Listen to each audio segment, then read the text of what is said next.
It's now my absolute pleasure to introduce Gamiel Yafai. Gamiel is a very great friend of CVSL, and he and I have worked together over a number of years, although realised in our pre-conference chat just yesterday that in fact it's been a while since we caught up. So we're looking forward to perhaps even a real coffee, not just a virtual coffee, in coming months. Thank you for joining us, Gamiel. Gamiel is a very passionate advocate and speaker on the important topic of diversity, inclusion and leadership. Over 2 decades, he's built a successful diversity and inclusion practice called Diversity Marketplace, and he works with companies including Channel 4, Siemens, Rolls-Royce, whole range. I've got a massive list, Gamiel, of organisations that you work with across different sectors. He creates diversity and inclusion strategies, he's designed and implemented leadership development programs as well to attract new talent from diverse backgrounds and support existing talent to reach their potential. He worked on some of the largest inclusion projects in the UK. He's also the author of Demystifying Diversity and Yemen Proud, which I recommend to you. Gamiel, fantastic to have you with us, and we look forward to hearing from you now. And then Gamiel's talk will be followed up by my colleague, Dr Fidèle Mutwarasibo, who will just respond on behalf of CVSL. Over to you, Gamiel. Carol, thank you very much for that introduction. I feel like hiding under my table. Well, firstly, Carol, thank you. Well, thank you and everybody at the Centre for inviting me to be part of today's conference. I'm genuinely honoured and privileged. I've been a diversity and inclusion strategist for 21 years, and I want to share some of my experiences with you. I've also volunteered in the voluntary sector for 10 years now.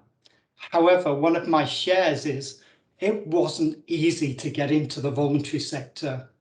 Let's say it took me about 5 years to get into the voluntary sector, offering services free of charge. Now, it wasn't until I did a TED talk, an MK TED talk with community action that I think it was Ruth Stone saw potential. She saw me talking about the Yemen and Yemen post, Yemeni youth post 9/11, and she thought, oh, I think he could probably add value. And she invited me on to be a trustee. And to be honest, I haven't looked back since. It's been almost 10 years now, and I have learned so much, and I owe so much to the sector. I wouldn't be doing what I'm doing now at the level at which I'm doing it without the support and knowledge and experience that I've gained from sitting on boards, from chairing boards, from making decisions, having those networking opportunities with senior leaders that I would never have had the opportunity to do before, to increase my confidence by just sitting around a table, challenging a chief executive or a senior leader in an organization. My competencies have gone through the roof. And again, I would never have had the opportunity to work on programs, whether it's with the Parks Trust or with the University of Bath, when we're really focusing on employability and social mobility. Where else would I get those opportunities unless I was really senior in a large organization? So the voluntary sector has really given me so much. And as I say, I wouldn't be here without it. I'll talk more about what we can do with that later. However, we all know that the last 18 months has been devastating for so many people, with so much loss of people from so many different backgrounds.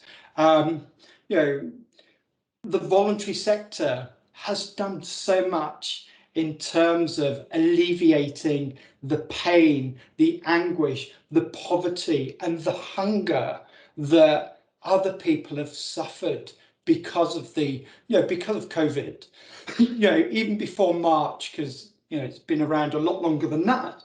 Excuse me. However, my biggest worry is that the sector really hasn't been recognised by either public, by local or national government, and that needs to change, and we need to find ways of doing that. I think that there's lots of different things that we can do.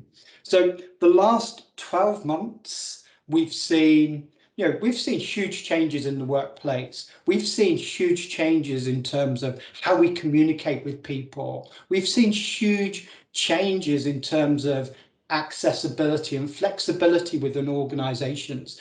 Changes that managers and senior leaders would never, ever have considered had it not been for COVID.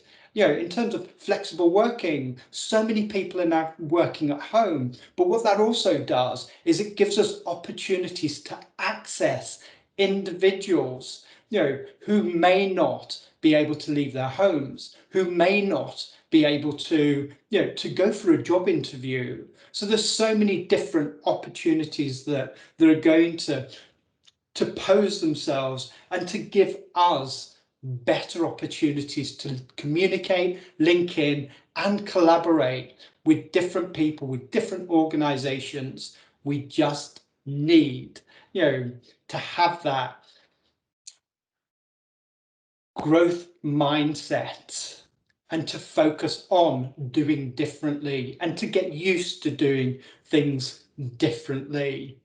And one of the reasons I say that is I'll come on to some of the challenges in a moment, and I'm hoping I'll be able to show a few of my slides. But I just wanted to share an experience that I had a few years ago, and I was chairing a voluntary sector leaders network, and I offered out support to to everybody that was there, and they were all very senior. And at the end of the session, one of the chief execs of a fairly large organization pulled me aside and said, "Yeah, I'd really like to take you up on your offer. My only worry is, will they have the experience to do what we need them to do?" And that really was the motivation that I needed to drive why diversity and inclusion is so important, but also to drive the awareness, and the proactivity within the sector. I mean, what that showed me was a complete lack of cultural awareness, of cultural intelligence, of just knowing people who are from different backgrounds and knowing their capabilities in order to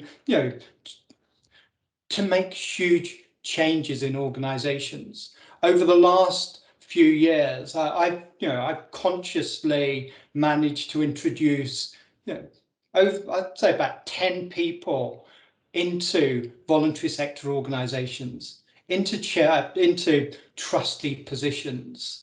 And and they've grown, and I'm just thinking of a few. I mean, we've got Janita at the Parks Trust, and I know Julie's here. I introduced Janita a couple of years ago. She is now chair of our audit committee at the Parks Trust. She came in as a trustee, great experience, great knowledge, and now she's chair. Solar at Community Action, I think 5 years ago, introduced him, and he is, he's been a trustee there for ages. I just hope he hasn't left in the last 6 months, because I've not spoke to him in that long. And then we've got Yvonne at the Arts and Heritage Alliance. She is a superstar. She's going to grow, and she's going to change attitudes, behaviours. And from that one conversation with that one chief exec, I thought, right, we need to make these changes. Talent exists everywhere. It's the opportunities that don't. And, as our society is becoming more diverse and demands on the sector becoming more complex and more challenging, we need to change the way that we do things.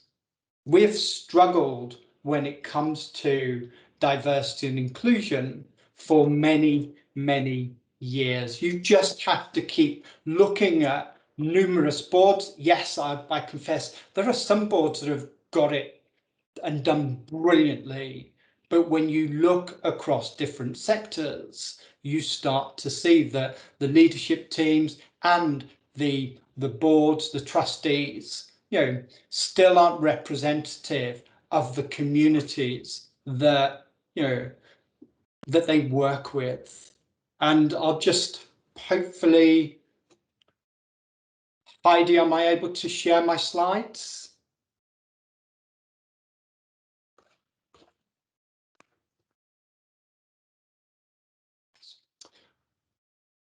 I will talk through them. My first slide is, and again, I will send, or I'm sure we will arrange to send the slides, but luckily I printed off a copy. So just to talk about some of the challenges that the sector has around diversity and inclusion. The first one being, as Civ really highlighted, is that cultural awareness, that cultural intelligence, what I call the organizational culture versus the shadow and hidden culture. And like I said, we've done 36 pieces of research around the perceptions of minority groups towards employers and the lived experiences of those from different minority backgrounds in organizations. One of the huge outcomes from that research is the fact that the majority of the organization, that homogenous group, sees the organization differently and lives the organization differently, experiences the culture differently. But when you start talking to individuals from ethnic minority backgrounds, individuals with disabilities, individuals who are LGBT, QAI, they experience the organization differently. And, one of the challenges that poses is combined in another sort of issue, which is around communication and around, having uncomfortable conversations or talking to individuals or getting to know different communities that you've not engaged with. The less we know about communities, the less we're able to support them. And I'll come on to some of the opportunities a bit later on, but that explicit culture and that shadow culture is one of the main reasons why individuals will either stay in an organization, or leave an organization. How they experience that culture is vital to not just their success, but the success of the organization. Okay. Also, a lack of knowledge around diversity and inclusion. When I talk to organizations about diversity and inclusion, so many of them will turn around and go, we're diverse, we're inclusive, we treat everybody the same. Now, treating everybody the same is not, treating everybody with equity. Supporting everybody in the way that they need to be supported is different to treating everybody the same. And other comments that I will get is, oh, we're really focused on disability. Disability alone doesn't cover all of those diversity strands. We need to be focused, and we almost need to think about, because even when we talk about disability, when we talk about an individual with a disability, it doesn't mean that they don't have a gender. It doesn't mean that they don't have a sexual orientation. It doesn't mean that they don't have a race. It doesn't mean that they don't have an age. So they have all of those different things. But we tend to forget, and we just focus on the disability and the fact that we're providing a service for an individual with a disability, rather than thinking, right, how can we increase,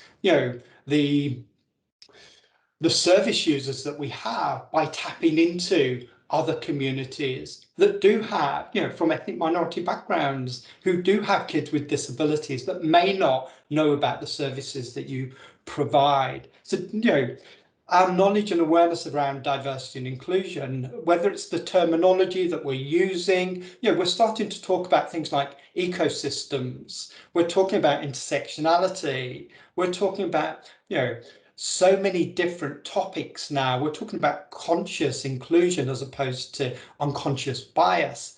The terminology is changing constantly. We need to become aware of that, but also we need to be aware of our blind spots and our biases.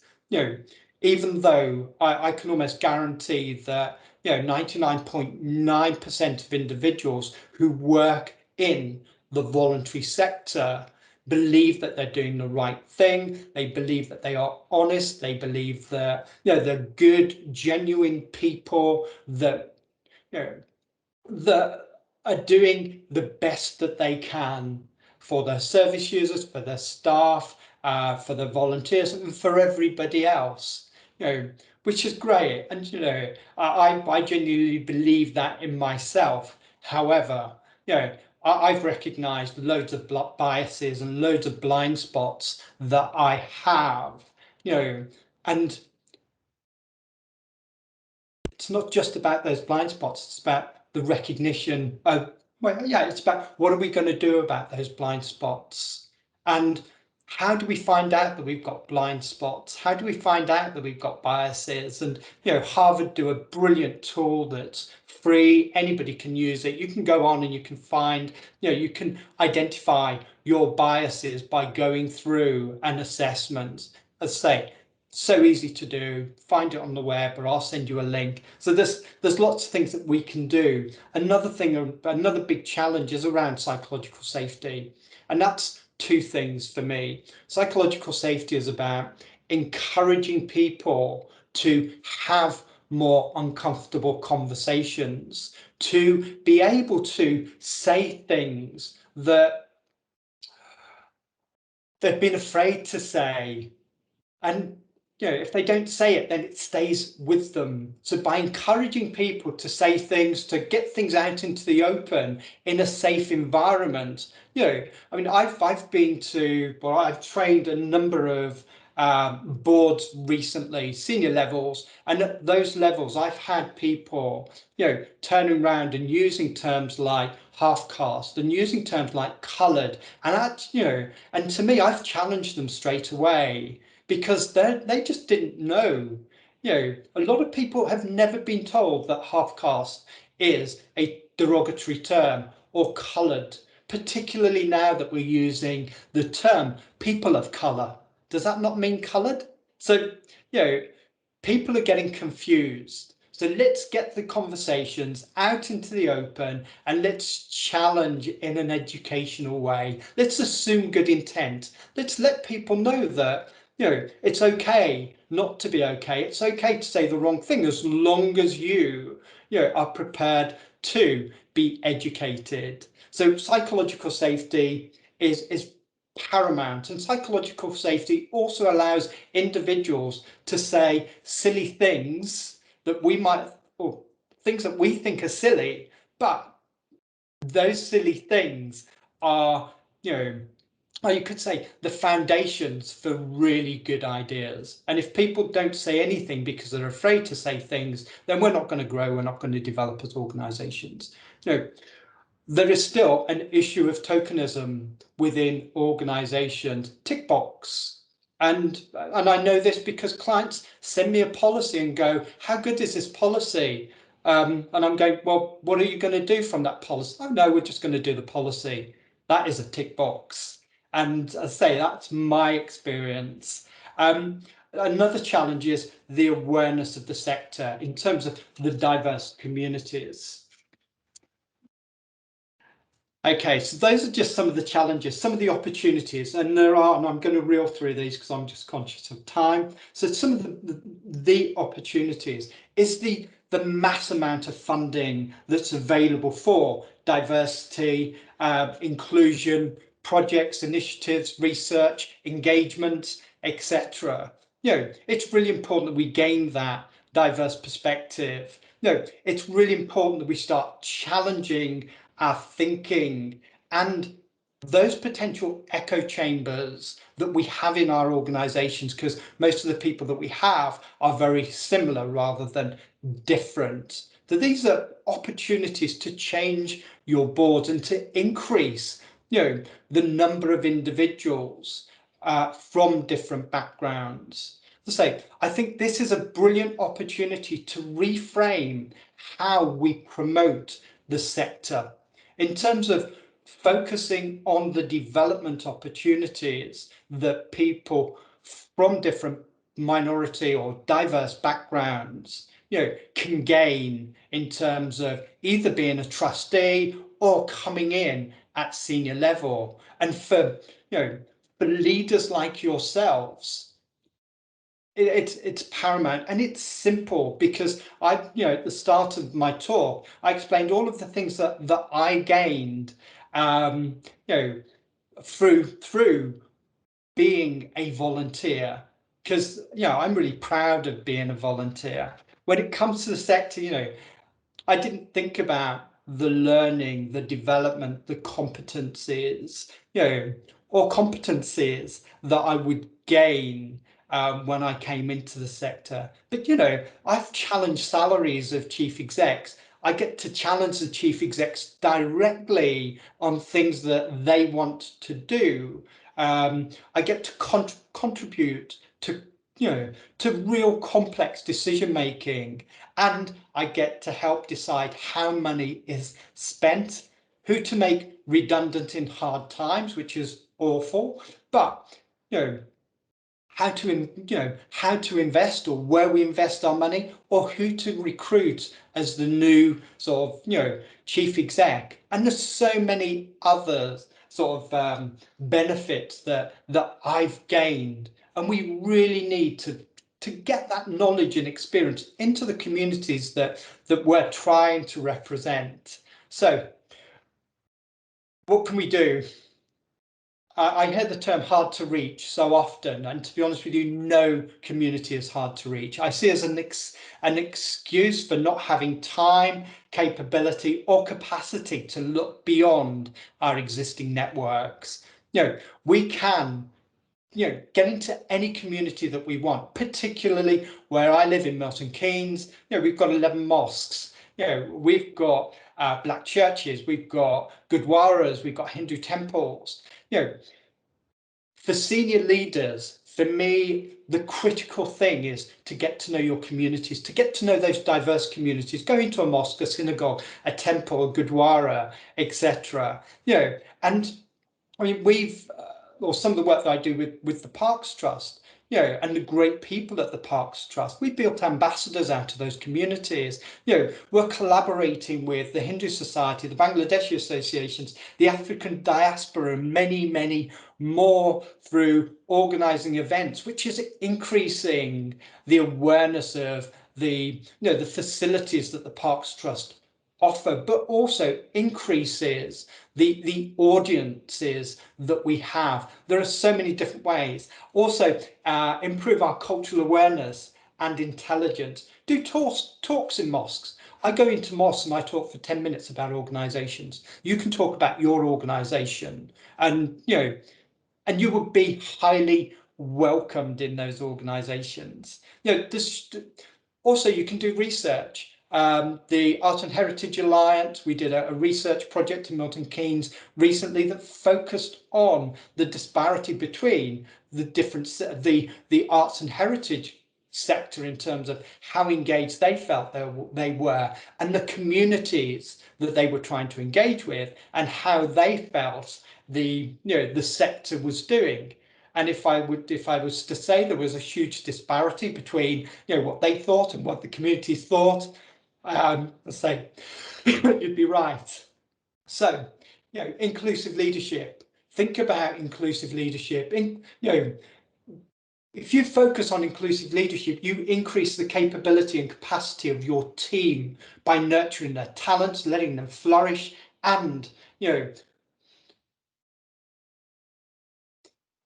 giving them the opportunity to actually grow as individuals. We're all firefighting. However, we'll firefight even more if we don't have the capability and capacity. One of the reasons that most leaders within this sector are leaders is because they've done really, really brilliantly on their way up, which means that they have knowledge, excuse me, and experience of everything that everybody else has to do. And sometimes it's easier to jump in and take over rather than allowing people to, to grow and develop. So I'm going to close off with my final statement, which coming from living in Milton Keynes, I've always described Milton Keynes as being like a jigsaw. All of the pieces are there, everything we need in order to grow and develop and nurture, are right in front of us. It feels like that jigsaw's just been chucked up in the air, landed everywhere, pieces everywhere, and all we really need to do is put those pieces together. But they've got to be put together in the right way. So thank you all very much. I'm sorry I've gone over time. Fidèle, over to you. Thank you, Gamiel. I'm supposed to respond to what you said, but I think you said a lot. There is a lot of food for thought, which I'm very sure they, will take on board as we figure out what to do to address the challenges you raised during your talk. So what I'm going to do is I have picked up 4 issues which I'm going to talk about a little bit, and I start with when you said that no communities had to reach. You reminded me of somebody who told me recently, no communities had to reach. It's because those people are looking don't know where to look, and when they look, they don't know how to engage with those communities, and they put them off, and therefore they claim that those communities are hard to reach. So that's a challenge we are setting to us. No communities hard to reach. We are all accessible if we are keen and we do a small bit to go and find them. Mm-hmm. The other issue which you spoke about, which I'm happy to talk about, is the whole idea of sponsorship.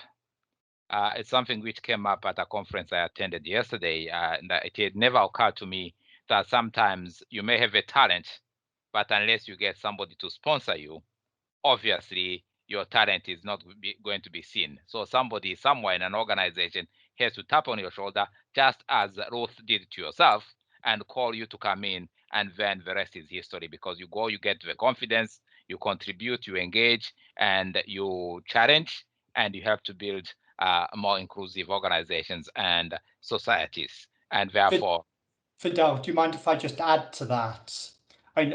I spoke about ecosystems or inclusive ecosystems. Now, within organizations, they will have senior level sponsors, then they will have their employee resource groups, then they will have champions, and then across the whole organization, regardless of how big or small, they will have allies.